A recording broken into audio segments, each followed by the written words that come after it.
Oh, TMNT. We love it. It's our favorite franchise. From comic books to action figures to video games, there are so many avenues to enjoy the TMNT brand. But I think one portion of its existence that's been more vocal than the others has to be in the form of an animated series. Dating all the way back to 1987, where we got our first on-screen animated adaptation of the TMNT, moving on forward to 2003 and then eventually 2012 on Nickelodeon. Each series stands on its own, it does its own thing. Each are pretty distinct, yet have that TMNT DNA that always keeps existing fans coming back for more. And if you look in each camp of fan bases, each one loves their various iterations that they grew up with dearly. And unfortunately, a big part of the community exists to kind of shoot at other versions that they didn't grow up with. Like, look, it's been a thing in the fan base for a while. If you look at the timeline, it's pretty consistent. It's a cycle. 87 fans were quick to hate on 03. 03 fans were quick to hate on 2012. And 2012 fans are quick to hate on Rise, which is actually the topic of today's video. That's right, today we will be diving in and talking about everyone's favorite iteration of the TMNT, Rise of the Teenage Mutant Ninja Turtles. And while you all know I'm super partial to 03 and 2012 especially, we're going to sit here and you will hear from me admitting 5 things that I truly believe Rise did to improve on the existing history of the Teenage Mutant Ninja Turtles. We're going to start with an easy one, and if you from the jump decide to fight me on this is how I know you're a fanboy for your existing iteration, alright? Again, super partial to 03, super partial to 2012 here. I even love 87. I love every version of TMNT, but those are my favorites, 03 and 2012. And even with Rise not even being at the top of my list, let's admit it, the animation in this series is unmatched. Not only within the brand of TMNT, but I would even say branching out of its own bubble and comparing it to other animated series on the air right now, Rise is still like a top dog. Heck, it could even rival some anime in some cases. Yeah, I know that's a bold statement. I'm gonna get a lot of heat, but if you could just put your pitchforks down for a second and look at it without your fanboy goggles, which I'm not gonna lie, I have a set of fanboy goggles. Come on, I use them every now and then. But if we're gonna have a serious conversation, let's talk about it. Rise has unrivaled animation. It's true. I'd like to go ahead and note right here up front, I will be including examples of both the Rise TV series and the movie. Sure, you can argue that including the movie gives it an unfair advantage or something, but even so, leaving it up to the show itself, it bodies the animation in every other series. The only other series that comes close in some aspects is 2012, and yeah, even then it's a CG animated series, so they're kind of different from that standpoint, but even then, come on, like, Rise is God tier.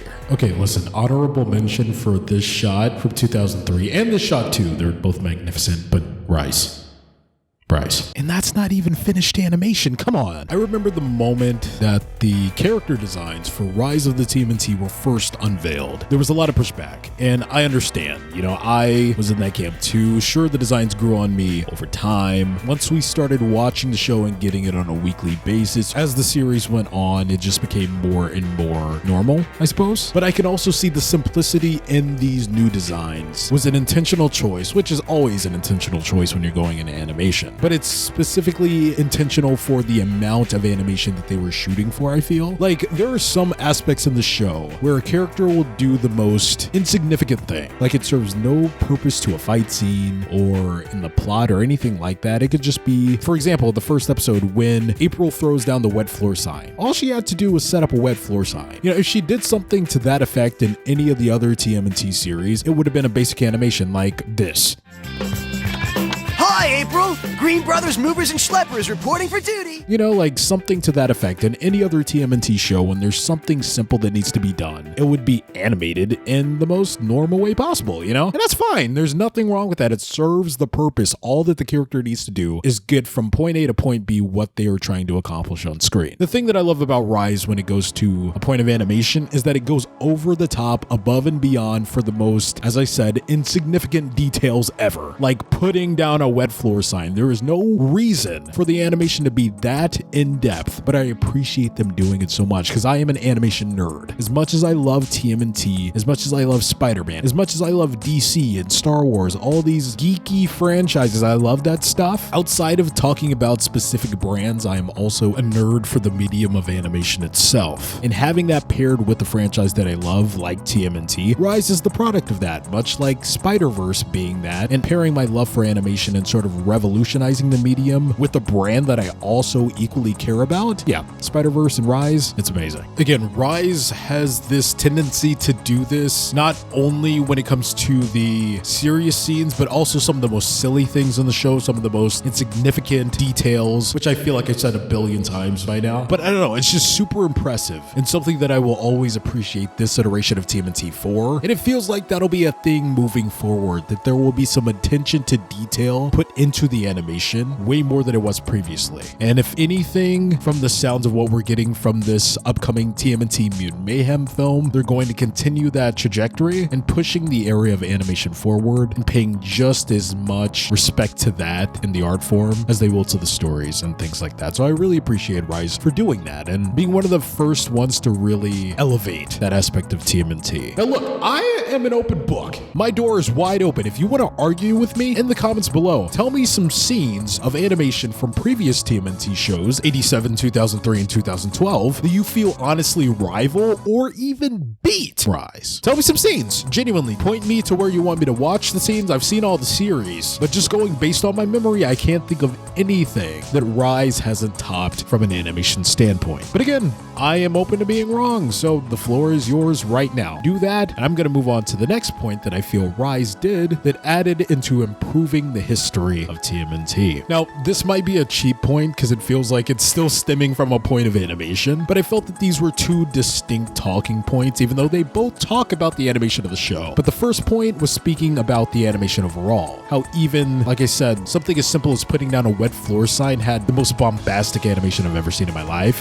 This point is specifically talking about the action sequences. Now, I feel this point is one that we actually can kind of duke out, no pun intended, in the chat and the comment section below, because there are some amazing fight scenes, especially in 2012, that my mind goes back to. But overall, and especially factoring in the movie, I feel like Rise's action sequences are unlike anything we've seen from this brand across movies, television, comic books, anything. Like, again, the movie itself, I think, has action sequences that solo the entirety of the rest of the TMNT brand. So once again, this is an open discussion. If you feel that there's an action sequence from the previous animated shows that can rival some of the action sequences from the Rise branding of TMNT, let me know. But like, let's think about it. That fight in the Rise movie against KRANG, that alone, is there anything from any other TMNT show that tops that? And I even have favorite fights from other series. Like, again, the Turtles versus the Foot Clan, their first encounter in the pilot episode of the 2003 show. That fight has some of the best animation across the entire series, if memory serves me right. Because, you know, I know that that's a complaint that I hear from some people, even though the 2003 show is incredible and it holds up really well in certain aspects. I do hear a lot of complaints about the fight scenes, reusing a lot of assets and animations from previous episodes and stuff like that. But within that first episode, some of the best unique animations, particularly for that fight itself, within that one episode, that are just mind-blowingly good, especially for its time. Then 2012, like, even some of the most small-scale fights in that show are some of my favorite. Like, you guys remember the Tiger Claw encounter in the meat locker? Oh, and one of my favorites, when they introduced Tatsu into the lore of 2012 and they had a fight with him, like the whole, oh my god. But from an animation standpoint, so, you know, I mean, I guess factoring that in, earlier when I was bringing up the point, I did take it from an animation standpoint more so, because I was still stuck on the first point and seeing how both of them can kind of be a point for animation. But if I'm bringing up just the sequences themselves, you know, to the table, I guess, yeah, animation does have a role to play in that, but it's more so duking out which one had the best action sequences. So I guess, you know, that's going to be an interesting fight. I want to see what you guys have to say in the comments below. Bring up some of your favorite fights. Even if you don't think they're necessarily better than the other, what are some of your favorite fights across the previous TMNT animated series, even including Rise? But I guess also touching on that point, like I said earlier, it still applies to the fight scenes themselves, because Rise has instances where the fight scenes are even supposed to be comedic, like the context behind why they're fighting, and some given episodes is pretty comedic, you know. And I think the reason that I have to give this show the edge is because even when there are comedic fight scenes, they still go all out as if it's some end of the world scenario. So yeah, I guess I would still give the point to Rise when it comes to both animation and the action sequences themselves, how they're constructed, how they think them through, how they go about executing them and displaying them on screen for us to enjoy. Because again, both when it's some silly off-the-wall gag reason while they're fighting versus an end-of-the-world scenario like we saw in the Rise movie, Rise will always deliver. Whereas if it happened in any other series, I feel like lesser stakes, when it comes to a certain fight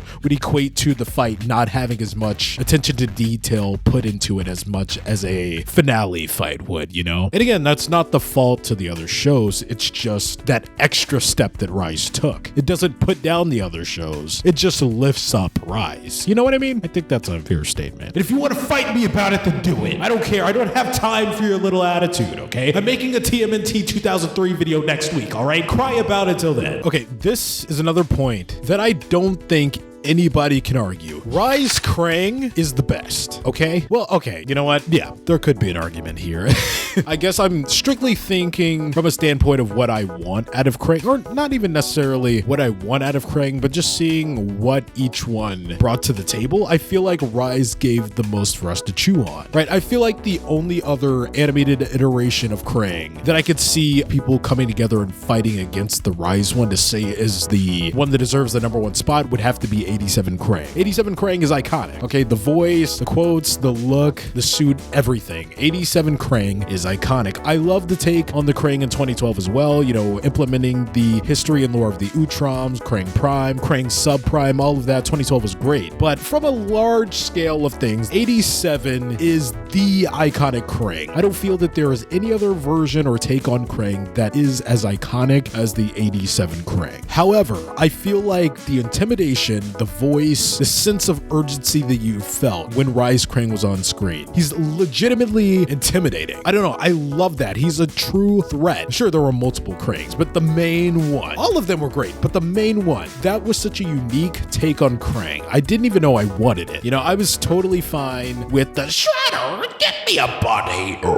being like the only take on KRANG. But no, we got a new one. We got an intimidating KRANG that I think is above, from an intimidation standpoint, the 87 one, because the 87 one was funny. Of course, he was, of the two, Shredder and KRANG, the more formidable foe, but he was still, a comedic take on that character. Or, I guess the first take on the character, because KRANG originated in 87, so that's the OG, but still, you know what I mean? I didn't know that I wanted a legit, terrifying KRANG. We kind of get that in the IDW books, like he's supposed to be taken seriously as well, but I like what Rise did. You get the edge of having a voice, you get the edge of having that character in motion and seeing him fight without the suits, by the way, just outside of a suit. They could still box. Like, that's crazy. But I don't know. I think he was great. I really liked what Rise did with KRANG. From a fighting standpoint, I feel like he would wash any of the other KRANGs, but just as a character, I feel like adding that KRANG to the long-standing roster of Great Turtles villains, yeah, Rise added a lot to the history of TMNT, elevating KRANG from being what was once a sort of comedic character and giving him some Shredder levels of intimidation. And I don't feel like anybody has any right to take that away from Rise, especially if you haven't seen the movie. I've seen people talk here and there that haven't even given the movie a shot, that just act like they know what Rise KRANG is going to be based on the general consensus of how the show started out. But I'm telling you, take that, throw it out the window, sit down, watch the Rise of the TMNT movie, and you'll see exactly what I'm talking about when I say that their take on KRANG really added something special to the history of the TMNT brand. Yeah, we got another point here. I will start off by saying this though, this isn't exclusive to Rise. When it comes to the first few points, like the animation, the action sequences, I felt like those are things that were brought forth by Rise itself. Not to say that action sequences and animation didn't exist within the brand prior to Rise, because obviously it did. But I mean, from the point of revolutionizing it, taking the animation and the action sequences and elevating them to a level that the previous iterations didn't exactly do, I feel like that's exclusively found within the Rise of the TMNT iteration. But this is a point that was existing in previous iterations that I feel Rise just did a different take on that was interesting enough that it added something to the history that I feel elevates the characters. One in particular, that one being Leonardo. Yeah, I know, this might be a hot take.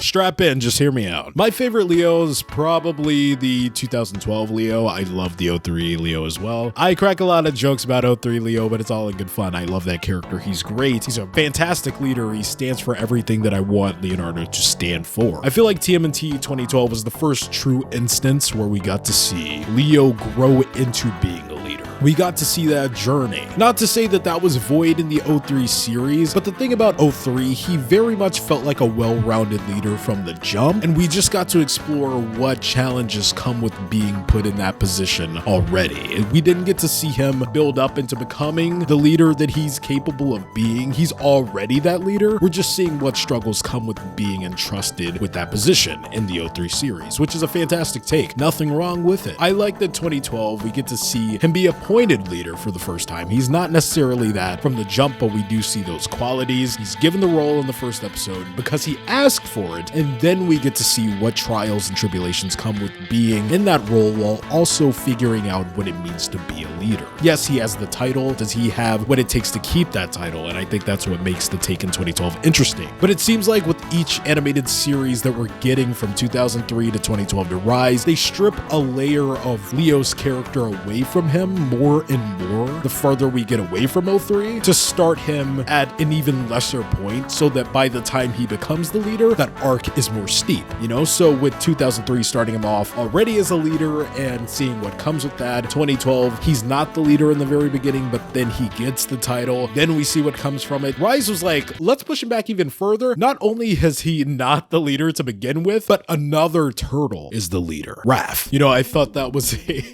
a really cool take to take the TMNT in. Now listen, when Rise was first announced, I was like, what are you doing? Why on earth is Raph the leader of the TMNT? The only good thing that came from that announcement is that Turtle Power, Turtle Power, that song, the lyrics are finally accurate now as it pertains to Rise. Raphael, he's the leader of the group. They said that in that song in the 90s movie. Now it finally makes sense. That's the only good thing that came from Rise making Raph the leader, or at least the announcement of it in my eyes at the time. But something told me, okay, listen, the title of the show is Rise of the Teenage Mutant Ninja Turtles. Some of these things are not going to stick, so Raph being the leader, I always felt was going to be a temporary case, and we would eventually see Leo become that leader. And sure enough, as early as the first episode, you see some of those leadership qualities within Leonardo. Yeah, he still has a lot of growing up to do, especially as shown in the movie. I feel like they heightened the irresponsible parts of his character within the movie to the point of annoyance, just to really drive home the fact that he is not ready to be a leader. And by the end of the movie, you see him learn his mistakes, learn from them, I should say, become a better leader, become who his team needs him to be, who he needs himself to be. And I feel like in the long run, that worked out for Rise Leo so well, because as I said, there were efforts beforehand to give Leo a journey as a leader. It's just that each series put him at a different starting point. Of course, I'm not talking a lot about 87 because that show isn't very story based in terms of like an overarching plot from season 1 through 10, but I do want to acknowledge that series here and there just because I don't want to act like it doesn't exist, okay? But the reason I'm talking about 03 and 2012 the most is because these are the series that started making those efforts. 2003, as I said before, starting him off already as a leader and exploring what comes with that. 2012, giving us a jumping on point to watch him grow into that, and Rise doing the same thing, just making that arc more dragged out, starting it off at an even earlier point and really putting the nail in the coffin by making another turtle a leader before he even gets the shot to be one. So yeah, I think that's pretty cool. I am fine with it now. Again, it was kind of weird adjusting to that being a thing, Raph as a leader, but looking back, I think it did a lot of good for Leo's character by the time he steps up to the plate. And hey, think about it this way, for all of you people that just can't get on board with Rise changing things, you didn't mind when IDW started off with just 3 turtles and Raph was by himself. Let's not forget that's how that comic book series started. So if you look at it through that lens, you better say IDW was trash from the jump too, because I'm not hearing it, alright? I'm done putting up with your silly little antics and attitude. Just because it's not your precious 87, precious 03, and precious 2012, that doesn't mean it's automatically trash, alright? And this is coming from one of the biggest 2012 fans, one of the biggest 03 fans ever, and I love 87, alright? I'm just saying it how it is. Let's appreciate all versions and chill out. It's not that deep. We love a franchise about 4 talking turtles that are teenagers and do ninjutsu that were trained by a rat, and they fight a guy named after a kitchen utensil, alright? Chill out. God.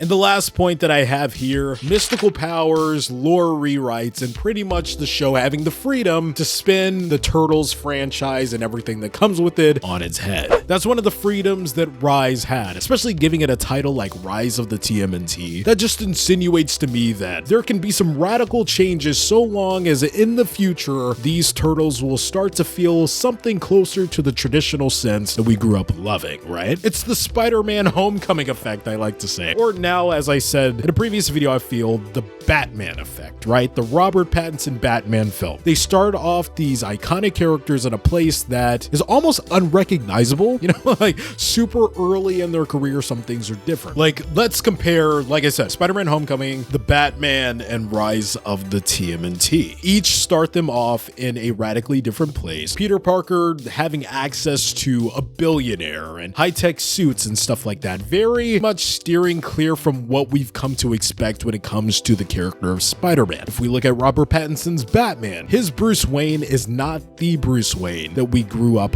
loving, right? Bruce Wayne is supposed to be that playboy, that rich dude that everybody looks to, the news is always covering him. He is that guy when he walks into a room. Bruce Wayne is the mask, so that when he goes out at night as the Batman and he gets vengeance and everything, it's the two sides of the same coin situation with Batman, but he has to play up this persona to keep people off of his track of who he is and keep his public image as Bruce Wayne distinct from his Batman. But when it comes to the Robert Pattinson iteration, his Bruce Wayne and Batman are like equally brooding, and that's because he is not Bruce Wayne / Batman yet. These are his early years, and the story is progressing to see him become the traditional Batman that we know and love. Much like Tom Holland's Spider-Man took all the way up to No Way Home for him to learn with great power comes great responsibility. Now we apply that to the TMNT. Rise of the TMNT, as I said, is the Spider-Man Homecoming or the Batman of the TMNT franchise. Things are different. Mystical powers. Raph is the leader. But by the end, by the time we get to the Rise movie, what do they have? Yes, they still have their mystical powers, whatever. They do have their traditional weapons. They get their traditional weapons back after they altered what weapons they used for majority of the series, which people complain about a lot. They got their traditional villain by the end of the series. They fought the Shredder, and in the movie we got the KRANG, after having all of these new villains that they created specifically for the world of Rise. And the biggest point to look at, Leo getting the status of being the leader of the TMNT. Doing all of that, mashing the lore of the Shredder and the KRANG, taking existing parts of the lore and putting them in different areas so that they play off of each other in different ways, introducing new characters and new aspects that make stories that we love from previous iterations of the TMNT fresh, but keeping that DNA of why we loved it in the first place is one of the strongest things that I feel Rise does. And again, a lot of people don't like that it twists certain things on its head. Hey, Turtles have been doing that from the very beginning, literally the first adaptation. The comic books were written in a dark and gritty way. Yes, I know I talk about the comics being dark and gritty, we all do, but if you go back and read them, there are hits of campiness in those books. They're not all dark and gloomy all the time, but they are, by comparison to the animated series, more mature, more gritty. We get stuff that you wouldn't necessarily see translated on Nickelodeon. So that's fair, that's a fair point. But when it first got adapted into an animated series, the Fred Wolf animated series, that first adaptation immediately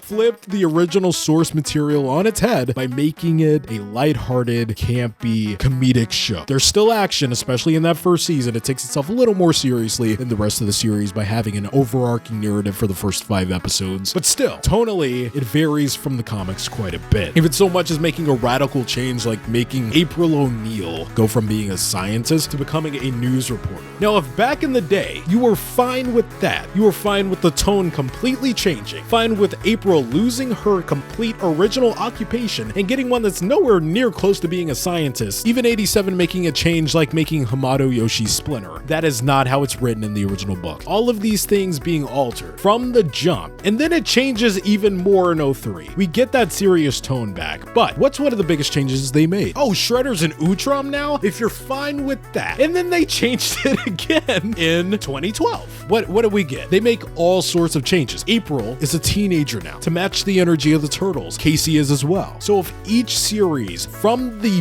very beginning is guilty of altering the source material, why is it such a crime that Rise is doing what literally every other iteration before it did? Just think on it. Just think on it. I'll leave that up to you. Just some food for thought. But that's it. I'm not here to lecture you. I'm giving you something to think about, right? So if you want to talk about it, comments are down below. That like button's right there if you like the video. Share it around if you want to. That'd be cool. If you think anybody you know that likes Rise and would like to hear a conversation about it since the show has been canceled, let's gather here because I'm going to be talking about Rise some more. I'm going to be talking about 03, 2012, 87, Mutant Mayhem, 90s films, Next Mutation. Yes, I'm going to make videos on the Next Mutation. And all things geeky, good, and nostalgic. Let me know down below what are some contributions that you felt TMNT, Rise of the TMNT, added to the Ninja Turtles lore? Or do you think it just hurt it? Do you think it didn't add anything? And what series do you feel added the most value to the brand overall? Make sure you're checking that description box and the pinned comment. We have all of our social media, all of our alternate channels. We have a gaming channel, music channel, drawing channel. We have a Discord server. Go join it. I have a podcast up now. Click all of the links. Make sure you're checking them out to stay up to date with all things Geekly. And I hope you have a good day. Thank you for joining me. As always, I've been Geekly. You've been awesome, and I'll catch you guys in the next video. Cowabunga, dudes.